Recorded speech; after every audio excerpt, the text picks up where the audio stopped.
Aswang Radio, ang radyo ng mga aswang. Halina't makinig sa Aswang Radio. Takot at pag-ibig dito nagtatagpo. Aswang Radio, kwento ng gabi, lihim ay totoo.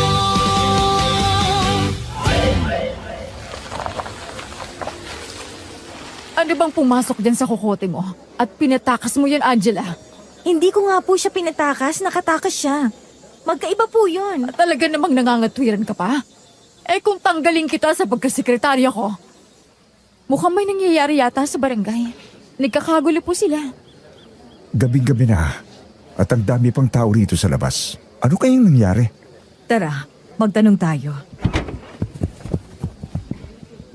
Ay, mga kapitbahay! May natagpuan na namang bangkay sa ilog! Ay, Diyos ko, mahabagin. Patay raw, Winer. Huwag na tayo makiusyuso doon. Dumiretso na lang tayo sa tutuluyan natin. Huwag kayong basta-basta maniniwala sa nakikita nyo sa baryong to. Karamihan sa nakatira dito, mga huwad. Po? Ano pong ibig niyong sabihin, Manong? Ang sinasabi ko, mas ligtas para sa inyo ang wag na lang makialam at manahimik na lang. Lalo't mga dayo lang kayo. Ang mas mabuti pa nga, umalis na lang kayo hanggat hindi nyo pa nasisimulan ang proyekto nyo rito bago pa mahuli ang lahat. O kung gusto nyo, dayain nyo na lang at mabilisan. Pasensya na ho, pero hindi ko gagawin yan. Ako ang mananagot kung sakaling takbuhan ko ang gagawin namin dito. Bahala ka. Basta wag na kayo magtataka kung isang araw, isa sa inyo ang tangayin na lang bigla ng baha patungo sa mga nilalang na naghihintay sa inyo sa kabilang dako ng malawak na ilog. Aswang Radio. Aswang Radio. Aswang Radio. Wow! Ang daming nangyari dito sa unang eksena, ha? Alam mo, hindi ko alam kung anong uunahin kong intindihin. Short lang siya pero siksik. Parang ganon. Kasi sa una, may babaeng pinagagalitan kasi may pinaktakas daw. Ang tanong, ano yung pinatakas? Or sino? Kriminal ba para magalit siya ng sobra? Tapos, out of nowhere, bigla na lang may babaeng sumulpot. May bangkay na naman daw na natagpuan. Na naman, ha? Ibig sabihin, it happened again.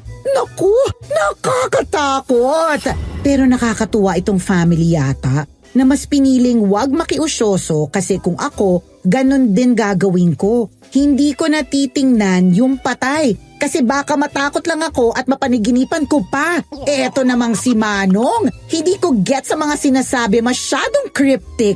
At talaga namang tinuturuan pa si Hener na magbulsa ng pera, ha? Hindi mo alam kung nagbababala o gusto niya lang ipahamak ang tao eh.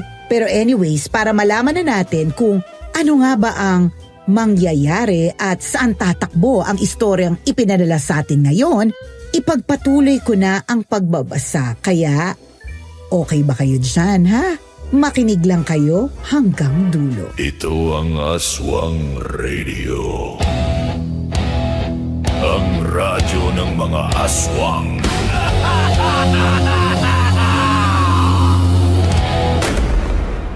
Bago ipagpatuloy ang susunod na kwento, sandaling paalala lang mga kaaswang radio.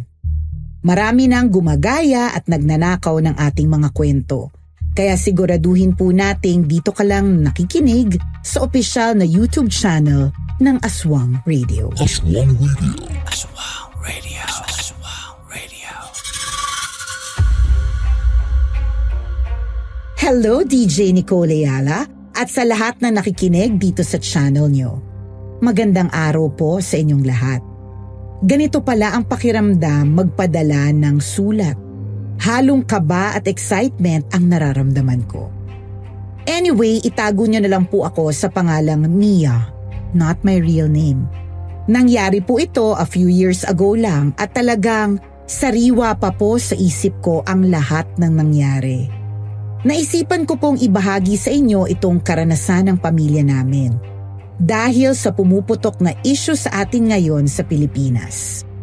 Nagsisilabasan ng mga anomalya sa mga flood control project ng mga kontraktor na mas malaki pa ang naibubulsa nila kesa sa natapos nilang proyekto. Kitang-kita na nga po ang mga nagiging dulot noon sa mga lugar ngayon. Dahil sa sobrang bilis, bumaha. Hindi ko rin po maiwasang magalit sa mga kurakot na yan. Dahil kung may malasakit sila sa kapwa, hindi nila ibubulsa ang pera ng taong bayan na pinagpagura nila para magbayad ng buwis. Ngayon po, hindi na maiwasan ng mga tao na husgahan ang halos lahat ng mga kontraktor. Bagay na mas ikinagagalit ko dahil nadadamay ang papahiner ko. Ang tatay ko po ay isang kontraktor. Pero ngayon pa lang po sasabihin ko nang wala siyang ibinulsa kahit na piso.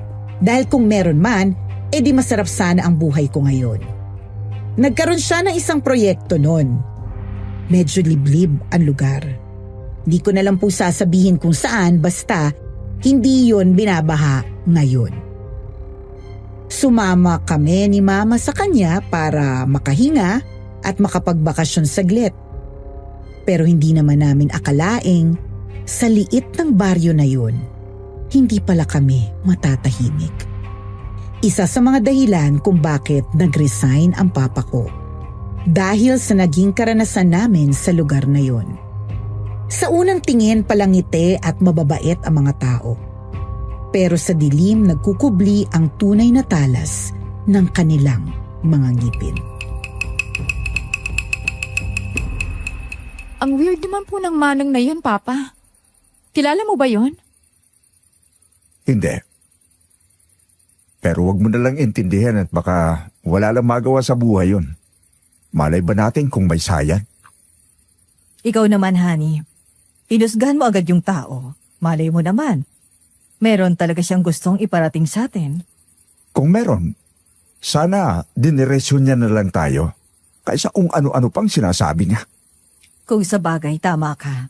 Hindi po ba tayo magtatanong kung anong nangyayari? Magtatanong na lang ako kay Kapitana bukas. Sa ngayon, mas maigi kung makakapagpahinga muna tayo. Dahil ginabi tayo ng masyado. Ito na bang tutuluyan natin, honey? Oo. Kumpleto na mga gamit. Dahil kasama rin yan sa nirerentahan. Mabuti naman kung ganon. 2 kwarto rito, Mia. Doon na kayo ni Buboy sa kabila. Ayoko po. Sa inyo na lang po ako tatabi. Hindi ako makakatulog kay ate. Gising pa siya hanggang madaling araw kaka-cellphone. Hoy, hindi no. Tsaka ayaw rin kitang katabi. Ang laki-laki mo na umiihi ka pa sa kama. Oo, ayan na naman kayong dalawa at nag-aasara na naman kayo. O siya, Buboy, sa amin ka na tumabi. Hani naman, paano tayo makakabuo ng pangatlo? Ay, naku, Hiner, tumigil ka na. Sapat ng 2 anak. Ay, kadiri kayo. Pinaririnig niyo pa talaga sa amin ni Bubo yung mga ganyan niyo? Ew. Hindi ka lang makarelate dahil hanggang ngayon wala ka pang nobyo. Tama lang naman na wag muna siyang mag-boyfriend hanggat hindi pa siya nakakapagtapos. Sakit lang naman ang ulo ng mga lalaking yan. Para mo na rin sinabi na naging sakit ako ng ulo mo. Abay, totoo naman. Para ako nag-aalaga ng anak noon sa iyo eh. Grabe ka naman, honey. Siyempre, puro pa ako kalokohan noon eh. Pero ngayon, responsable naman ako eh. Di ba? Dapat lang naman.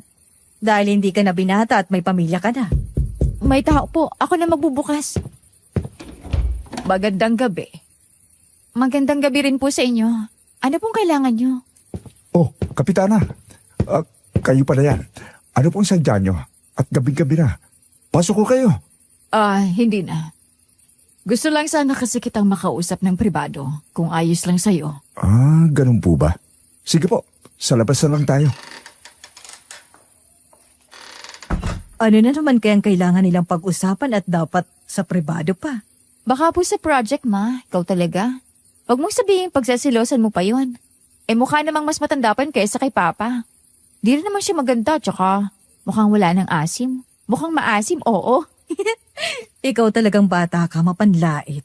Ako masama yan na. Hindi natutuwa ang Diyos sa ganyan. Si Mama naman, OA din. Pinapanatag ko lang naman yung loob nyo. Kasi kung akong tatanungin, mukha talagang witch si Kapitana. Lalo na kanina nung nakita natin siyang pinagagalitan yung babae. Parang mangangain ng buhay. may nagawa yata kasing kasalanan yon. Dahil may pinatakas daw, malay mo may nagawang masama yung taong yun sa barangay kaya kinulong. Nakatakas nga raw eh.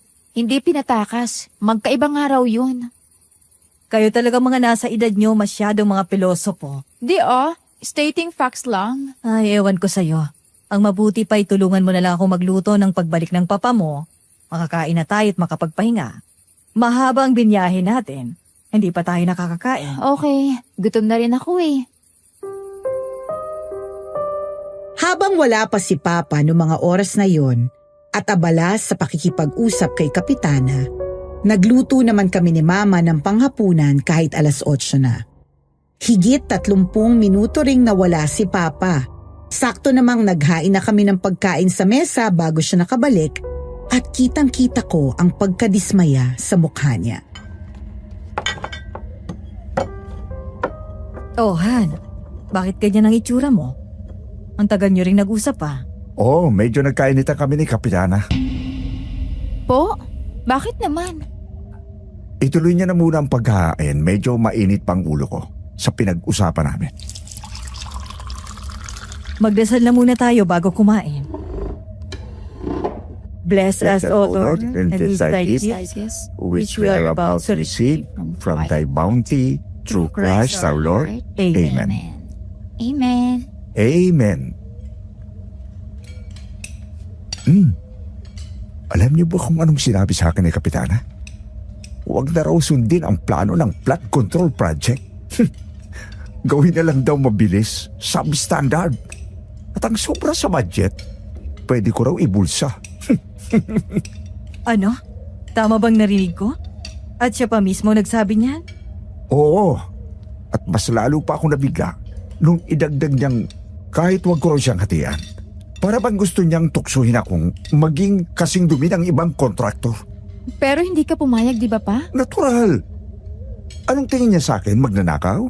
Ibang klaseng kahiyan yon, Mia. Barangay ang magsasakripisyo kung papayag ako. Para bang gusto niyang bumaha at bumagsak ang proyekto. Nakakagalit naman talaga. Akala ko ba may malasakit siya sa mga tao rito? Kapitana pa man din siya. O baka naman sinusubok ka lang din niya. Kaya nga siguro. Hindi ko rin alam. Hindi ko maintindihan kung bakit ganun ang gusto niya. Ang sabi ko sa kanya, hindi ko gawain ang tumanggap ng ganung kasunduan. Nagkainitan kami. Nagtalo pa kami sa labas. Ano pong sinabi niya pagkatapos niyong tumanggi pa? Tinapunan ako ng malamig na tingin at sinabing, huwag ko raw pagsisisihan yung desisyon ko. Parang nagbabanta yung tono niya. Nako, Hener. Hindi naman kaya mapahamak ka niyan. Kapitana siya rito sa baryo kaya malamang sa malamang may kapangyarihan siya. Hayaan mo na, honey. Hindi ako bibigay sa kalokohan niya. Kung may masama siyang balak, ako mismo ang harap sa kanya at isusumbong ko pa siya sa munisipyo mismo. Pero pa, paano kung tama si Mama? Ang dami nating nakikitang kakaiba rito. Kanina pa lang, may bangkay na naman daw na natagpuan. Tapos yung matandang lalaki, nagbabala pa na dayain na lang natin ang proyekto para makaalis agad. Hindi ako ganon, Mia. Kung gagawin ko yon, magiging kasing dumi ko sila. At isa pa, trabaho ko ang siguruhin na ligtas ang mga tao rito laban sa baha. Kung susundin ko ang kapritsyo ni Kapitana, baka lalong lumala ang pagbaha rito. Pero paano kung hindi lang baha ang kalaban mo rito, Honey? Anong ibig mong sabihin, Ma? Hindi mo ba napansin? Para ba may itinatagong buong baryo? Kanina pa ako kinikilabutan. Parang hindi normal ang tingin ng mga tao rito sa atin mula pagdating natin. Huwag kayo matakot nang wala pang prueba. Tsaka ganun talaga sila makatingin dito. Pero mababait din naman. Yun nga lang, hindi natin alam kung ano talaga ang meron dito. Ang sigurado lang ako, may anomalya si Kapitana. At hindi ko hayaang madamay tayo doon. Pilit tinatanggal ni Papa ang tensyon. Pero hindi maalis sa isip ko ang mga titig ng mga tao nung dumating kami. Para bang sinusukat nila kung hanggang saan ang kaya ng aming pamilya. Para nilang nilalangoy ang lalim ng mga kaluluwa namin. Pa, kung sakali bang ipilit ni Kapitana ang gusto niya, anong gagawin niyo? Ipaglalaban kong tama. Hindi ako papayag na maging sanhi ng kapahamakan ng mga tao. Kahit anong mangyari. Sana lang, Hiner. Hindi tayo mapahamak dyan kay Kapitana. Mahirap pag nagkataon. May mga anak pa tayong iniintindi. Ma, pa, matutulog na po ako. Ang bigat na ng mata ko. Sige na anak, doon ka na sa kwarto. Huwag kang matakot ha. Susunod na rin kami ng papa mo. Ma, pa, naisip ko lang, baka hindi lang perang dahilan kung bakit gusto ni Kapitana na substandard ang proyekto. Pwede kayang may mas malalim na dahilan? Ano pa bang dahilan bukod sa korupsyon? Hindi ko rin alam. Pero may kutob akong hindi lang pera ang habol niya.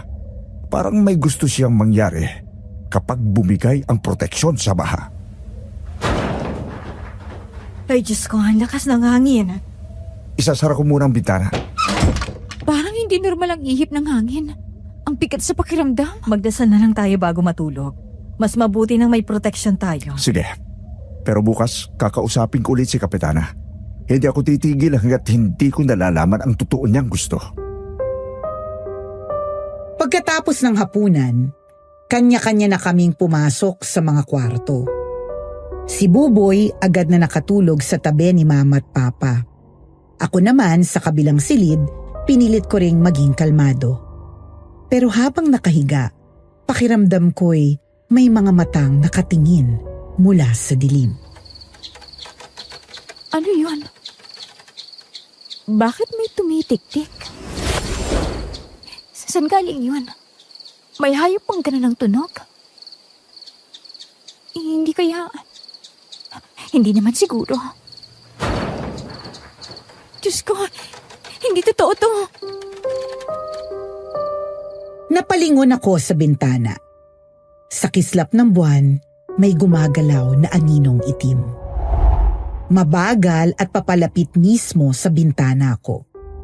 Nang unti-unti kong ilapit ang sarili ko, kitang-kita ko ang mga kamay na mahahaba ang daliri, kumakapit sa gilid ng bintana. At saka, isang pulang mata ang sumilip saglit at nawala rin agad.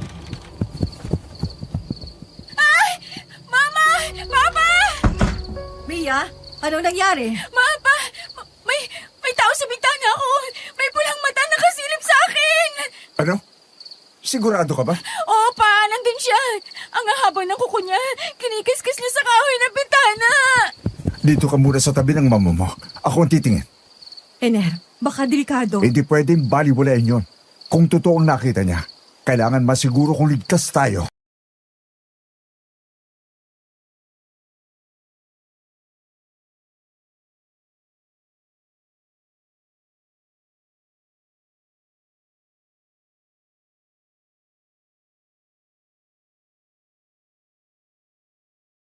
Ginip! Kalma lang anak. Nandito tayo. Ligtas ka. Ang Diyos ang magbabantay sa atin. Wala akong nakikitang tao. Pero teka lang. Ano to? Pa? Anong nakita mo? May iniwang patay na hayop sa harap ng pinto natin. Para siyang aso, pero kalahati na lang ang katawan. Diyos ko, Hiner. Bakit may ganyan? Pa, baka siya yung nakita ko. Baka ang may gawa niyan, yung nasa bintana ko kanina. Hindi kami makapaniwala sa nakita ni Papa. Dinala niya kami sa may pintuan at doon, kitang-kita naming nakalatag ang isang patay na aso. Wasakan siyan, wala ng laman, at parang inubos ng kung anong nilalang. Hiner, hindi normal to. Sinong mag-iiwan ng ganito sa harap ng bahay natin? Hindi ko alam. Pero isang bagay lang ang sigurado. Hindi hayop ang gumawa nito. Sadyang iniwan para takutin tayo. Pa, bakit parang may nagbabantay sa atin? Parang pinaparamdam na hindi tayo welcome dito. Hindi ko masabi sa kanila na sigurado akong aswang ang nakita ko. Takot pa akong banggitin ang mismong salita. Pero ramdam ko, hindi normal ang aninong yun. Makinig kayo. Huwag muna tayong lumabas ngayong gabi. Bukas, aalamin ko kung sino ang may pakana nito. Pero Hiner, kung tao man o hindi, Paano kung bumalik sila? Hindi ako papayag na mangyari yun. Kung babalik sila, haharapin ko sila ng walang takot. Meron sa bubong! Nandun siya sa bubong! Humanda ka kung sino ka man! Umalis na! Tumalon galing bubong! Iner, hindi na to basta takot lang. May umaaligid talaga sa atin. Oo, honey. At lalo tayong dapat mag-ingat. Hindi pa natin alam kung sino o ano ang nasa paligid. Pasigurado ako. Hindi tao yun. Natigilan sila sa sinabi ko, pero wala nang sumagot. Tahimik kaming bumalik sa loob ng kwarto, nagsisiksikan sa iisang kama, pilit na kinakalma ang mga sarili. Pero kahit nakapikit na, alam kong hindi pa kami ligtas. Iner, hindi ako mapalagay. Bakit parang sinasadya nila tayong takutin? Hindi ko alam. Kung ganun po, paano tayo makakatulog? Magdasal tayo. Yun lang ang panlaban natin ngayon. Pero kahit nagdasal kami, nanatili pa rin ang kaba. Ang patay na aso sa labas ay paalala na hindi kami ligtas. Kinabukasan, tila naging normal lang sa amin ang nangyari. Bagaman takot, hindi na ulit namin yon pinag-usapan. Dahil sabi ni Mama, mas mahalagang mas malakas ang pananalig at pananampalataya namin kesa sa takot. Saan ang punta mo ngayon, honey? Kakausapin ko muna ang mga tauhan ko. Kailangan makapagsimula na sila at parating na ang mga materyales. Pagkatapos, sasadyain ko sa barangay hall si Kapitana para makapag-usap ulit kami. Pwede ba ako sumama pa? Gusto ko sana makapaglibot dito eh. Sige. Pwede ka rin maligo ron sa ilog kung gusto mo. Sobrang linaw ng tubig at may tagong talon din daw. Pero hindi ko pa napupuntahan. Ma, gusto mo sumama? Sa susunod na lang siguro ako. Napansin kong maalikabok yung ibang gamit dito sa bahay. Maglilinis na lang muna ako. Ikaw, Buboy, gusto mo sumama sa akin?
Diyan ko ipapatayo ang unang floodway.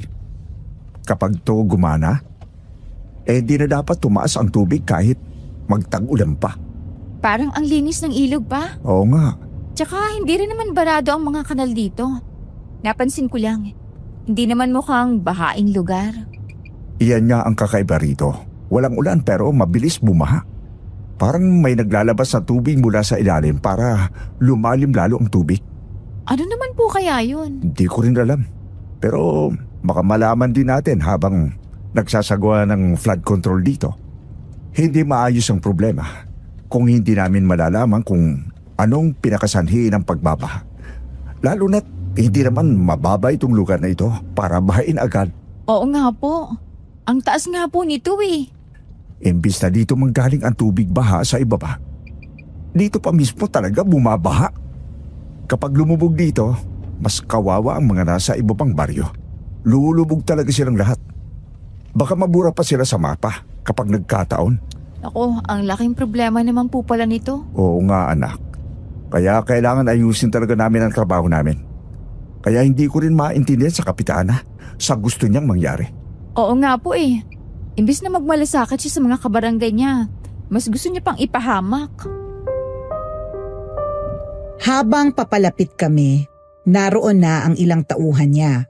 Mga lalaking nakakumpletong uniforme, pati na rin safety gears. Pawisan habang bitbit ang mga gamit nila. Huminto kami sa gilid ng maalikabok na kalsada. Sabay-sabay siyang binate ng mga ito, pati na rin ako, kaya naman ngumiti ako sa kanila at bumati rin pabalik.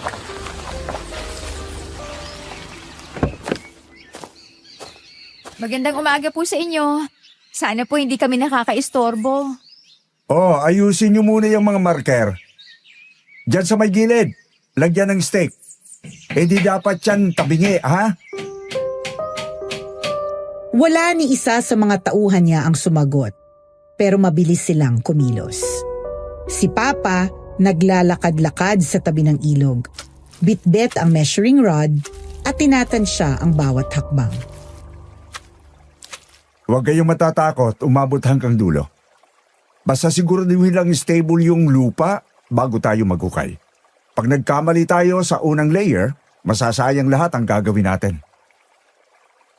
At isa pa, siguraduhin yung walang butas at singaw ang lining. Kapag pumalya yan, walang silbi ang project natin. O, dyan na muna kayo ha. Huwag kayong lalayo, lalo na't malalim yung ilog sa gitna. Sige pa, mag-i-explore lang kami sandali. Naiwan kami ni Buboy sa gilid. Ang araw mainit pero hindi nakakairita. Tahimik ang paligid, maliban sa ingay ng mga martilyo at agos ng tubig. Hinila ko na si Buboy papunta sa pampang. Tahimik lang siya, masiglang naglalakad, habang ako na may nililibot ng tingin ang paligid. Ang tubig, kumikislap sa ilalim ng araw. Lumapit ako sa bato at sinubukang abutin ng paa ang tubig. Hindi malamig pero may kakaibang lamig na dumampi sa balat ko na parang hininga. Si Buboy biglang tumakbo, tumalon sa tubig at nagtampisa. Buboy, magdaan-daan ka ha? Baka malunod ka. Hindi siya sumagot at nagpatuloy lang sa paglangoy. Sa gilid ng paningin ko may aninong dumaan sa kabilang bahagi ng ilog. Nung tumingin ako, isang babae, maputi at nakaputing bestida, nakatayo't tahimik na nakamasid sa amin. Napapitlag ako. Maganda siya pero kakaiba ang dating. May ngiti sa labi pero malamig sa mata. Nang titigan ko siya, naalala kong siya yung naabutan naming pinagagalitan ni Kapitana Loida. Huwag mong papupuntahin sa bandang gitna ang kapatid mo. Kung sa gilid lang siya, ayos lang. Pero sa gitna, wag na wag. Hi, anong pangalan mo? Dito ka rin nakatira? Oo, ako si Angela. Nakatira ako sa dulo ng kalsada malapit sa punong mangga. Bago lang kayo rito, di ba? Oo, ako nga pala si Mia. Tatay ko yung contractor sa flood project. Kaya pala, matagal nang walang pumapansin sa ilog na to. Lahat takot galawin to. Tatay mo lang talaga naglakas loob. Bakit? Ang ganda nga ng ilog eh. Hindi lahat ng maganda, ligtas lapitan. Ang lalim naman ng sinabi mo. Hindi naman. Maganda rin naman talaga dito sa amin. Tahimik, pero hindi ibig sabihin, payapa.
Magukay, dapat pantay ang antas ng lupa. Baka bumigay agad dyan pag tag-ulan. Yung bakal, huwag niyong pababayaan sa araw. E di pwedeng kalawangin agad ang mga yan. Parang gusto ko na rin magtagal rito sa tubig, Buboy. Ang sarap palang maligo. Huwag na lang siguro tayong pupunta banda ron sa niliguan mo kanina. Mula sa kabilang pampang, napansin kong parang may gumagalaw sa likod ng mga damo. Isang anino, mabilis at mababa. Akala ko hayop, pero nang tumingin ako ulit, wala na. Siguro pusa lang yun o kambing. Mia, anong oras na? Huwag niyong abusuhin niyang araw at masakit yan sa balat. Tanghaling tapat na halos ah. Sandali na lang pa. Nasa mababaw lang naman kami. O sige, pero huwag kayong magtatagal. Baka umangat na naman ang tubig dyan. Tumango ako sabay kindak kay Buboy na tahimik lang na naglaro sa tabi ko. Sa gilid ng mata ko napansin kong may malakas na agos papunta sa gitna ng ilog kahit banayad lang naman ang agos sa palibot. Parang may gumagalaw sa ilalim. Binaliwala ko na lang, baka may isda lang. Pero nang maramdaman kong gumagalaw ang buhangin sa ilalim ng paa ko, napatingin ako sa paligid. Tila palakas ng palakas ang agos ng tubig. Tama na siguro, Buboy. Malapit na magtanghali eh. Baka sinugin tayo ng araw. Tingnan niyo, basang-basa kayo. Sabi ko kanina, huwag kayong masyadong lalapit sa gitna. Nasa gilid lang naman kami pa. Tsaka yung tubig dito parang buhay. Masyadong malakas ang agos. Tapos parang may nangihila mula sa ilalim. Anong sabi mo? Wala naman po, baka dahil lang sa current. Dito kasi marami raw undercurrent. Sabi nga ng mga taga rito, may malalim na siwang sa ilalim ng lupa. Kaya kung minsan, bigla na lang gumagalaw ng malakas ang tubig kahit walang dahilan. Kaya pala parang may gumagalaw sa ilalim ng tubig. O sige, umuwi na muna kayo ni Buboy. Sabihin mo sa mama mo na pakihanda yung tanghalian. May titinan pa ko rito. Eh ikaw pa, hindi ka pa sasabay? Susunod ako mamaya. Kailangan kong tsaking maayos tong site bago umalis. At saka pupunta pa ako kay Kapitana. Pasado 11:00 na rin. Baka mainita na kayo rito. At hindi ko rin talaga kayo masyadong mababantayan dahil maraming ginagawa. Sige po, ihatid mo na lang kami hanggang sa daan pa. Kaya naman po naming lakarin hanggang sa pag-uwi. Tama na yan, Buboy. Maya na ulit kung gusto mo. May ibang araw pa naman para maligo. Kailangan kong makita kung saan ang gagaling ang pressure sa ilalim. Kung totoo yung sabi nila tungkol sa siwang, baka kailangan paguhin yung foundation design. Hindi ko masyadong naintindihan ang ibig niyang sabihin. Pero naramdaman kong hindi siya mapalagay. Nang maihatid niya na kami sa labas ng daan, nagpaalam na rin kami ni Buboy sa kanya. Saglit lang ang nilakad namin hanggang sa makarating kami sa bahay. Naabutan naming hindi pa tapos mag-ayos ng bahay si Mama. Oh, nakabalik na kayo. Anong oras na ba? 11:00 na po, Ma. Ay nako, hindi ko na malaya ng oras. Hindi pa ako nakakapagluto ng tanghalian. Hala, sabi pa naman ni Papa, ihanda mo na raw yung lunch. Masyado akong naabala maglinis.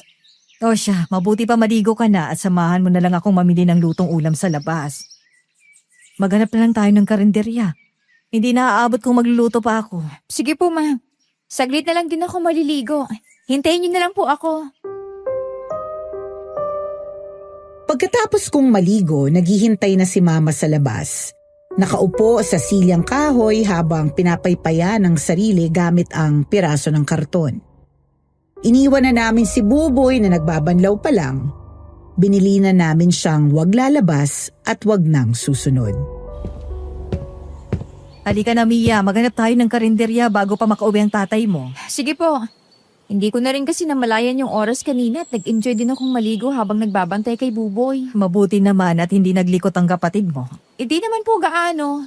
Binilinan din naman kami ni Papa kung saan huwag pupunta.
Opo, asawa po ako ni Hiner.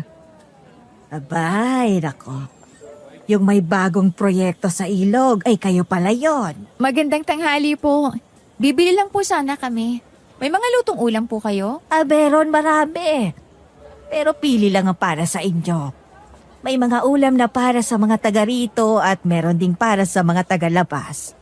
Po? Bakit naman? Di kasi tayo pare-parehas ng panlasa. At baka hindi nyo tipo ang gusto naming lasa ng pagkain. Medyo walang lasa pero malinam na. Napansin ko agad ang dalawang estante. Sa isa maayos at mukhang mainit pa ang mga ulam dahil umuusok pa. Sa kabila halos nilalangaw na at may amoy na hindi ko mawari. Parang amoy panis na. Ma, dito na lang tayo pumili. Mas malinis to. Oo, mukha kasing ilang araw nang nakatenggang mga ulam sa kabila. Sigurado kayo dyan. Yung nasa kaliwa, yan ang karaniwan naming kinakain dito. Baka po kasi luma na yung iba. Parang... Luma? Ay, hindi lang kayo sanay. Pero sige, kayo ang bahala. Huwag niyo akong sisihin at ireklamo ha, pag hindi niyo kinaya. Ito ang bestseller namin, Bopis. The best ang mga lamang loob niyan. Bagong-bago. Hindi ko makain ng mga anak ko niyan, pati ng dinuguan. Siguro yung nilaga na lang. Pakidagdagan na lang ng sabaw. Tsaka samahan mo na rin ng pakbet. Nilaga. Nilagang ano? Baka. Baka naman ang karne niyan, di ba? Hindi baboy? Ay, sige. Baka kung baka.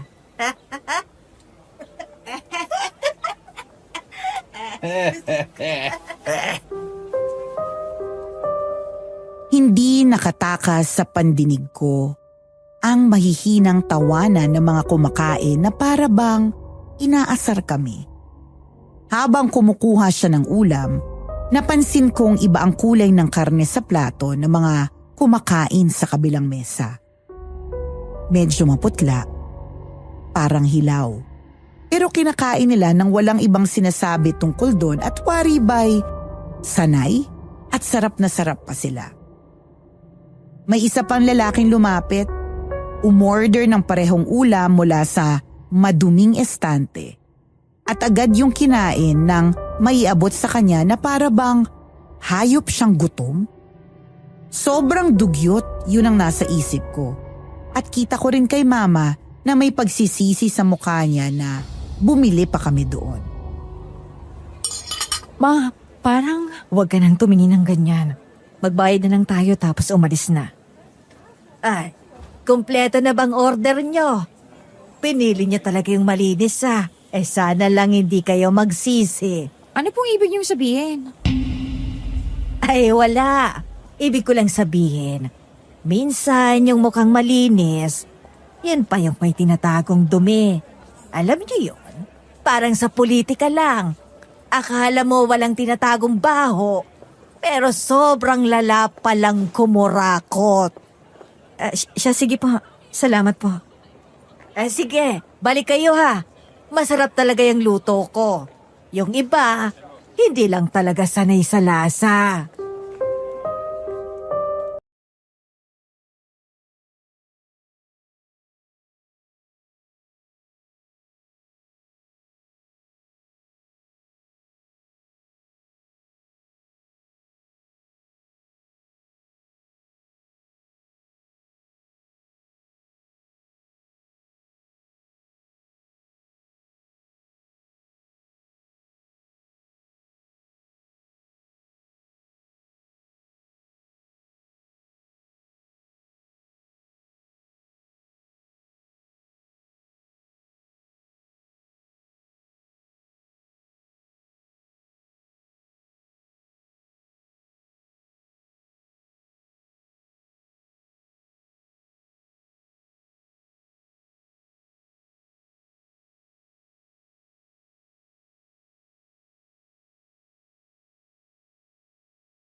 Malinamnam nga ang lasa. Oo nga, masarap naman ah. Pero next time, huwag na kayong bibili sa labas.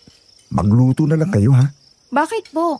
Mas masarap pa rin para sa akin ang luto ng mama mo. Sus, ng bola ka pa talaga. Abay, totoo naman At saka, hindi rin natin alam kung talagang malinis ba ang mga pagkain doon.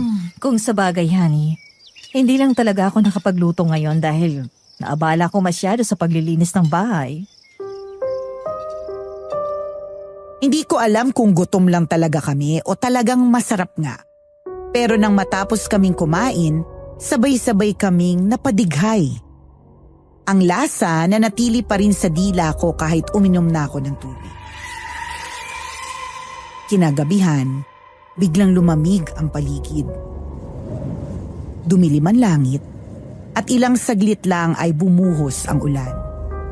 Hindi malakas pero sapat para marinig namin ang mga patak sa bubungan. Mabuti na rin at umulan. At least lumamig kahit sandali. Oo nga po, Ma. Pero ibang tunog ng ulan dito. Parang may umahalo sa patak. Anong ibig mong sabihin? Pakinggan niyo, Ma. Parang may sumisingit na ingay eh. Hindi lang tunog ng tubig. Naririnig niyo ba rin ba yun?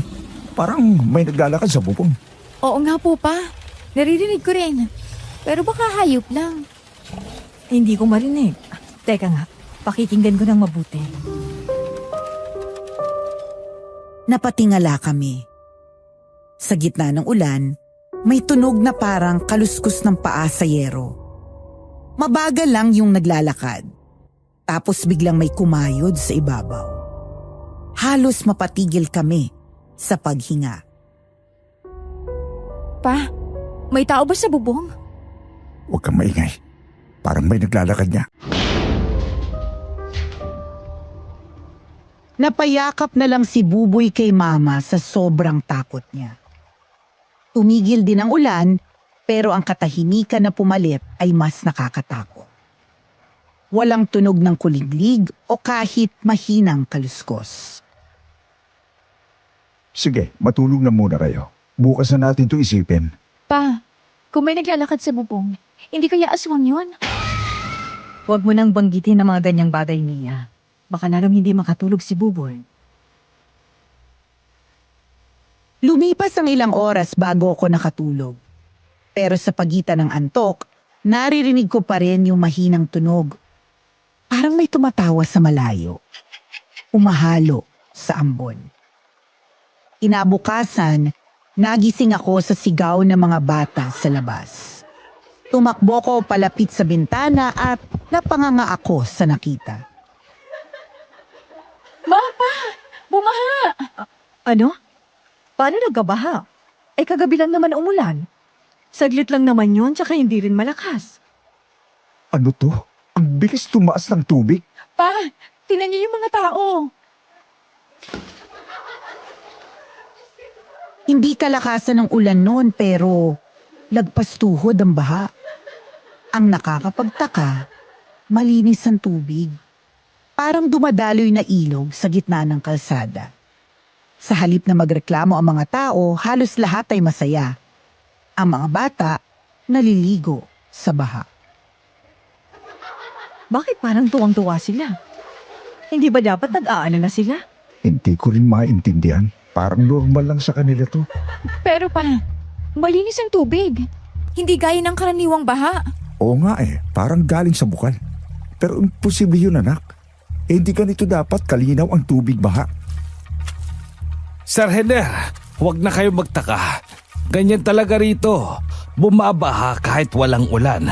Tapos bigla na lang huhupa pagkalipas ng ilang oras. Pero bakit parang masaya sila? Kasi sir, sanay na sila. Ang sabi nila, biyaya raw yan ng ilog. Biyaya? Oo, basta wag lang daw hahadlangan ng daloy. Babalik din sa dati ang lahat. Kinahapunan biglang kumalat ang balita. May batang hindi pa nakakauwi sa kanila. Nagpaalam lang daw na maliligo sa baha pero hindi na nakabalik. Diyos ko, anak ng kapitbahay ni Berna daw yung nawawala. Si Tonton? Yung batang makulit kanina sa baha? Nakalaro ni Bobo yun ah. Kinikwento niya lang sa akin kanina. Oo, sabi ng nanay niya. Ilang oras nang hinahanap.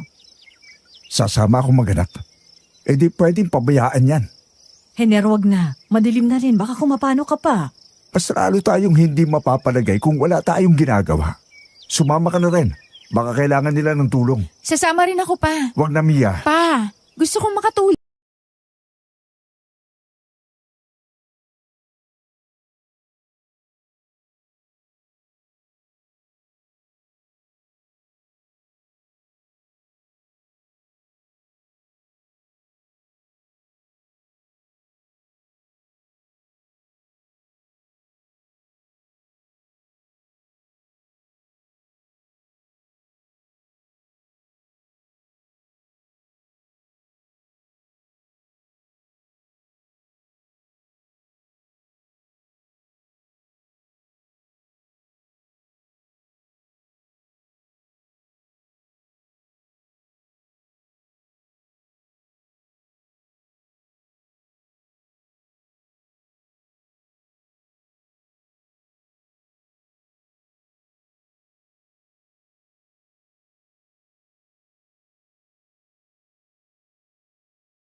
Nalunod daw siya pero tingnan nyo.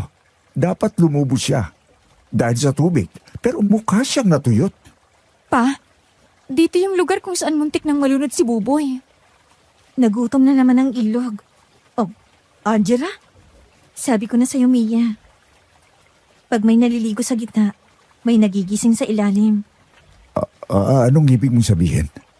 Sino ang kumukuha sa kanya? Hindi taong kumukuha. Ang ilog mismo. May gutom niyang hindi kailanman napupunan. At pag hindi nasiyahan, kukuha ulit siya ng panibago. Pero, bakit bata lagi? Kasi mas madali silang akitin. Masaya sila sa tubig at hindi natatakot. Hindi nila alam na sa bawat tawa nila, inaakit nilang gutom na ilog. Diyos ko, kung totoo yan, bakit walang ginagawang mga tao rito? Dahil sanay na sila. At natutunan na nilang makisama sa ilog kaysa labanan ito. Pero hindi pwedeng ganon. Hindi normal to. Tama na yung usapan. Kapitana, may bata pong patay. Alam ko. Kaya nandito na ako para asikasuhin ang nangyari. Kapitan, dapat may gawin kayo rito. Hindi pwedeng lagi na lang ng ganito. At anong gusto mong gawin ko, ha, Hiner? Pigilan ang ulan? Isara ang ilog? Ang ibig lang naming sabihin, Kapitan. Alam ko ang ibig niyong sabihin. Pero tandaan niyo to. Kung ayaw niyong maulit ang nangyari, huwag niyong papayagang maligo ang mga bata sa baha. Ang ilog may buhay. At may utang tayong mga tao sa kanya. Kung gusto niyong mabuhay, huwag niyong tatangkaing gutumin siya. Gutumin? Ang ibig mo bang sabihin, hayaan na lang natin ang ilog na to nang kumuha ng buhay? Hindi naman sa ganon. Ang ibig ko lang sabihin, importante ang pakikisama. Pa, anong gagawin natin? Hindi ko pa alam, anak. Pero sigurado ako, hindi tayo dapat tumahimik kung ganito ang nangyayari dito. Ilang araw matapos mailibing ang batang si Tonton, bumalik sa katahimikan ang baryo. O mas tamang sabihin, pinilit nilang magmukhang tahimik. Pero mula sa bahay, ramdam ko pa rin ang kakaibang kilabot. Tuwing dumaraan ako sa bintana, may mga matang nakasilip mula sa likod ng mga puno. Mga mukhang parang laging nagmamasid sa pamilya namin. Ma, napansin mo bang hindi na bumabaha simula kahapon kahit umuulan? Oo, pero hindi ako mapalagay. Parang napakatahimik ng paligid. Nakakatakot na. Kanina habang tumutulong ako kay Papa sa ginagawa niya sa site, may nakita akong grupo ng mga tao sa ilog. Parang nag-aalis sila ng pagkain. Ano? Sang banda? Doon po sa may ilalim kung saan din nakita yung bangkay ng bata. May mga prutas, tapos parang may bote rin ng alak. Nilulubog nila tapos binubulungan. Diyos ko, mga ritual yata yan. Hindi na ako sumagot. Ayokong isipin na may kulto sa baryo. Pero habang lumilipas ang oras, lalo lang tumitibay yung kutob kong may kakaiba talaga sa baryong yun. Nung tanghali, dumating si Papa galing site, pawis at mukhang pagod. Ang hirap ipaintindi sa mga tao rito ang ginagawa namin. Kanina may ilan sa mga manggagawa kong pinagsabihan ng isang babae na itigil daw muna ang paghuhukay. Sino po? Hindi ko kilala. Pero sabi si Kapitana raw mismo ang nagutos. Si Kapitana Loida? Oo, Pa, sa dami nang nangyayari rito, baka may kinalaman yung proyekto mo sa nangyayari sa ilog na yan. hindi ko rin alam, Mia. Pero isa lang ang sigurado ko. Kung ititigil namin to, mas lalo silang lulubog sa baha. Sino kaya yan? Ako na, Ma. Magandang hapon. Nariyan ba si Hiner? Pwede ko ba siya makausap saglit? Kapitana, kayo na naman? Ano na naman po yun? Tungkol sa proyekto mo. Pasok po kayo, Kapitana. Hindi na. Dito na lang ako. Hindi ako sanay pumasok sa bahay ng mga dayo. Ganun ho ba? Hiner, pinatitigil ko na ang flood control project mo. Ano? Bakit naman po? Magagalit lang lalo ang ilog kung itutuloy mo yung trabaho mo. Magagalit? Ang ilog? Oo. Matagal na yung tahimik. Pero simula ng hukayin ninyo, nagagalit na siya. Hindi mo ba nararamdaman? Sunod-sunod na naman ang kinukuha niya. Kapitana, may respeto ako sa mga paniniwala ninyo. Pero trabaho ko to. Hindi pwedeng basta ko na lang ititigil. Kung hindi mo ititigil, baka magsimulang maganap ulit ang ilog ng panibagong buhay. Kapitana, hindi naman po siguro totoo yung sinasabi niyong. Ang ilog dito, hindi basta tubig lang. Buhay yan. At kapag buhay, marunong magalit. Pero, Kapitana, paano naman po kung kailangan talaga ng proyekto? Makakatulong yun para hindi na bumaha ulit dito. Gayong saglit na buhos lang ng ulan, meron na agad tubig. Huwag kang makialam, bata. Hindi mo alam kung anong pinaglalaroan ng tatay mo. Kapitana, pasensya na. Pero hindi ko pwedeng sundin ang utos na yan. Ako ang mananagot sa proyekto. Ayaw kong mapagbintangan na kinurakot ko ang pera ng taong bayan. Kung ganon, ikaw ang kakasuhan ng ilog sa susunod. Hindi ko maintindihan kung bakit ayaw niyang ituloy. Lahat ng sukat, lahat ng plano, tama naman. Baka nga may totoo rin sa sinasabi ni Kapitana. Baka dapat mo munang ipahinga yung trabaho, honey. Tingnan natin kung anong mangyayari pagkatapos. At hayaan kong lamunin ng baha ang buong baryo? Hindi ako ganun. Pa, hindi ba pwedeng kausapin ulit? Baka may dahilan siyang hindi niya sinasabi. Hindi ko kailangan ng dahilan na walang basihan. Hanggat walang konkretong ebidensya na delikado, tutuloy ako.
Sino nag-uutos na ihinto ang trabaho? Bakit hindi niyo sinabi sa akin kahapon? Wala namang ibang mag-uutos niyan pa, kundi si Kapitana lang. Siya lang naman ang may gustong-gusto na ihinto niya na to eh. Oh, nandito na pala kayong mag-ama. Oo, si Kapitana nga nagsabi na itigil nyo na yung kahibangan nyo rito. Pasensya na, Mia. Utos kasi. Aling Berna?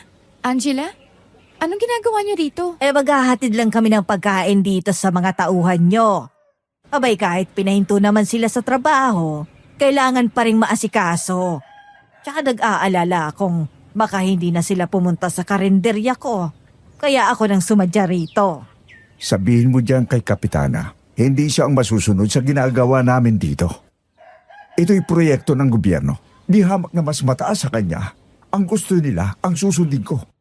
Hindi ang kanya. Ako na pong nakikiusap sa inyo, Sir Henner.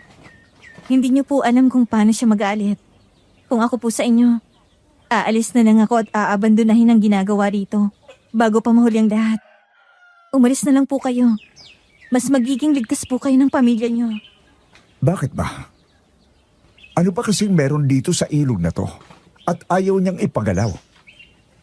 Isa rin sa rason kung bakit mabilis bumaha rito. Dahil sa mabilis na pagtaas ng tubig dito. Mas makabubuti para sa inyo kung huhukayin na lang ito. Hindi na babaha at wala na ring malulunod na bata. Ayan ang wag na wag mong gagawin, Henner. Ang ukayin kung saan nanggagaling ang buhay naming lahat. Anong buhay pong sinasabi niyo? Hindi nyo kami maiintindihan kahit anong paliwanag ang sabihin namin sa inyo. Mahalaga sa amin ang ilog na to. Kaya pangangalagaan namin siya hanggat nabubuhay kami. Pero hindi naman namin siya sinisira sa ginagawa namin. Wala kaming sinisira sa kalikasan. Dahil alam naming sobra ang balik sa mga tao kapag nagalit sila.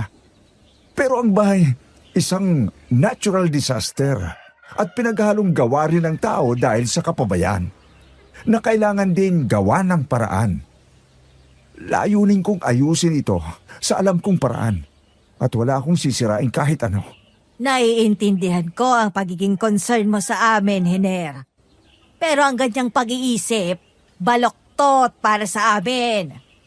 Tara na po siguro. Aling Berna, hayaan na lang natin sila.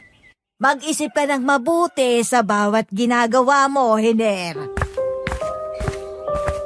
Napabuntong hininga na lang si Papa habang pinagmamasdan ng papalayong sina Aling Berna at Angela. Ang mga tao niya ay nagsimula ng kumain ng dinala nilang pagkain pero ang iba'y hindi at naghihintay lang ng utos mula kina Papa. Kung ipatitigil ko ang ginagawa ko rito, walang kahit anong sapat na rason para isumiti sa mga boss. Lalo na't ayos ang lahat dito at walang possible cause na pwedeng magpatuloy sa operasyon. Kung dadayain, mamabilisin ko naman at gagawing substandard. Ipapahama ko lang ang sarili ko. Magkakaroon ako ng kaso sa oras na bumigay agad ito at magkaroon ng inspeksyon. Para sa akin po, Papa. Kung ano sa tingin niyo yung alam niyong tama, yun ang sundin niyo. Isa lang naman ang tama, anak. Ang ituloy ito, kahit salubungin ang galit ng mga tao rito. Huwag na lang po siguro natin silang pansinin. Kayong lahat, pagkatapos yung kumain dyan, ituloy nyo ang mga ginagawa ninyo. Wala kayong ibang susunding utos kundi sa akin lang. Kapag nagpunta rito si Kapitana Lloyd, magbingi-bingihan kayo. Huwag na huwag kayong makikinig sa kanya kung ayaw niyong tanggalin ko kayong lahat sa trabaho. Naintindihan niyo? Nagtanguan ang mga tauhan niya. Simula ng araw na yon, kahit ilang beses na bumalik si Kapitana Lloyd sa site at magalit, wala nang pakialam si Papa. Tila hindi niya nakikita ang presensya nito kahit ilang beses siyang bulyawan at kagalitan. Si Papa tuloy-tuloy lang sa pag-uutos sa mga tao. Talaga bang ginagalit mo ako, Henner? Hindi ka ba talaga makikinig sa akin? Umalis na po kayo rito. Abala po silang lahat. Halos 1 linggo na po kayong pabalik-balik. Wala naman kayong napapala. Ang dami na rin nilang nagawa. Hindi na po pwedeng itenga yan. Huwag kang nakikialam, bata. Anak ka lang ng tatay mo. At mas lalong hindi mo alam yung mga sinasabi mo. Pasensya na po. Pero alam ko po ang mga lumalabas sa bibig ko. Wala na po kayong magagawa. Kagaya po ng sinabi ni Papa, utos po ito ng mas mataas. Kaya yun po ang susundin niya. Hindi po kayo. Talagang matigas ang bungo niyo mag-ama. Sige lang. Malalaman niyo rin ang sinasabi ko. Sapat na siguro ang ilang beses ko ng pagbabanta sa inyo. Kung ayaw niyo talagang makinig, bahala na kayo sa kung anumang mangyayari sa inyo. Ang lakas talika ng amas ni Kapitan. Ano namang hinihimutok niya? Ewan ko po, nagbabanta na naman siya. Hayaan mo na lang anak. Sige po pa, pero uuwi na po ako. Tutulungan ko po si Mama para sa tanghalian natin. Sige, mag-iingat ka sa daan, Pawe.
Ay, grabe talaga mga tao rito.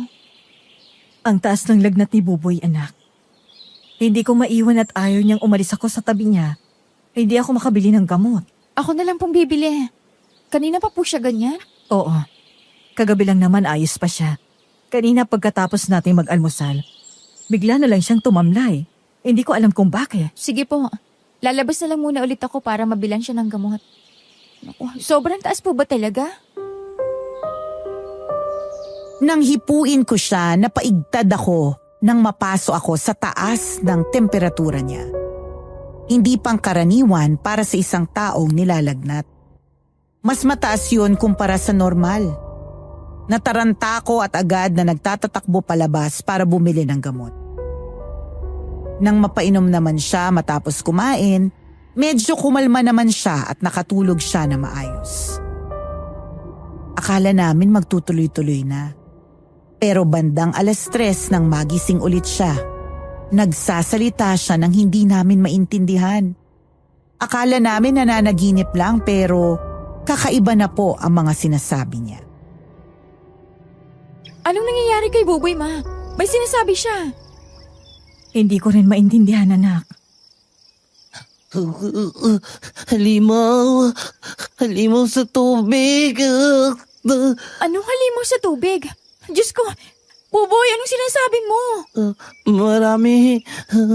Marami pulang mata. Hindi kaya aswang ang ibig sabihin ng kapatid mo, Mia? Hindi naman ako naniniwala sa kanila. Pero base sa mga naririnig kong kwento, pula ang mga mata ng aswang. At hindi ba, noong mga naunang gabi natin dito, may naglalakad sa bubong? Nakakita ka rin ng itim na anina sa bintana mo. At may nagtapo ng patay na aso sa harap ng bahay na parang winakwak ang tiyan. Ngayon ko lang napagtanto. Hindi nga kaya totoo ang mga tulad nila rito? Hindi ko rin sigurado, May. Pero ngayong nabanggit mo, yun na rin ang naiisip ko. Lalo na't ang mga kinikilos ng ibang tao rito. Kakaiba. Diyos ko, nakakatakot naman anak. Paano nga kaya kung may aswang na umaaligid sa atin? Kukunin nila ako. Gusto nila akong kukunin. Hindi, Buboy. Walang kukuha sa'yo. Nandito lang kami. Babantayin ka namin ng atin mo. Diyos ko, nakakapagod. Ang daming nangyari ngayong araw na to. Punti pang mabawasan mga tauhan ko. Oh, kumusta si Buboy? Umayos na ba ang pakiramdam niya? Parang nga po siya nagdedeleryo pa. Sabi niya meron daw halimaw sa tubig. Maraming pulang mata. Gusto ko na lang din maniwala na merong halimaw sa ilalim ng tubig na yun. Bakit, Hiner? May nangyari ba? Muntik nang malunod yung isang tauhan ko, si Rodel. Nagukay lang siya sa gilid tapos parang may humilaro sa paa niya, papunta sa gitna. Mabuti na lang at nakita namin siya kagad. Pinagtulong-tulungan namin siyang hilahin dahil ang lakas ng puwersa mula sa ilalim. Parang may mga kamay raw na humahawak sa paa niya. Naku, honey. Huwag mo na kayang tapusin yung project nyo. Baka may mapahamak pa ulit. Nagdadalawang isip na rin niya ako eh. Baka totoo po ang sinabi ni Kapitana. Baka nga ginalit niyo po yung tubig. Ano na pong gagawin niyo ngayon? Pag-iisipan kong mabuti. Yung mga nasa site, umaayaw na rin at natatakot na. Lalo na yung 3 na nakakita raw sa aninong mabilis na naglalakad sa ibabaw ng tubig habang nagiinuman sila sa labas ng barracks nila. Mukhang hindi nga po normal ang nangyayari dito. At mukhang sanay na rin yung mga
Naku! Why do I have this feeling na may nangunguha talaga sa ilog na yon? Hindi ba may gano'n naman talaga? I think may gano'n naman talagang mga kwento kahit saan ka magpunta. Ang tanong, ano nga kaya ang nasa ilalim ng tubig? At bakit mabilis tumaas ang tubig doon, pati bumaha, kahit sa saglit na ulan lang? Mas nagiging exciting na ang story, kaya ituloy-tuloy na natin ang pakikinig. Aswang Radio. Aswang Radio. Aswang Radio. Matapos naming maghapunan, nagpahinga na rin kami.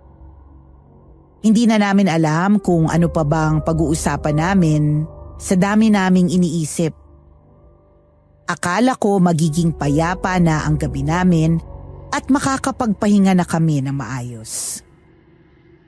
Sa gitna ng pagtulog ko, isang malakas na palahaw ang gumising sa akin. Buboy, anak ko! Nasaan ka?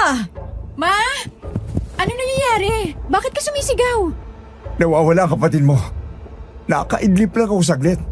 Dahil nga ako nagbabantay sa kanya kung sakaling magising siya.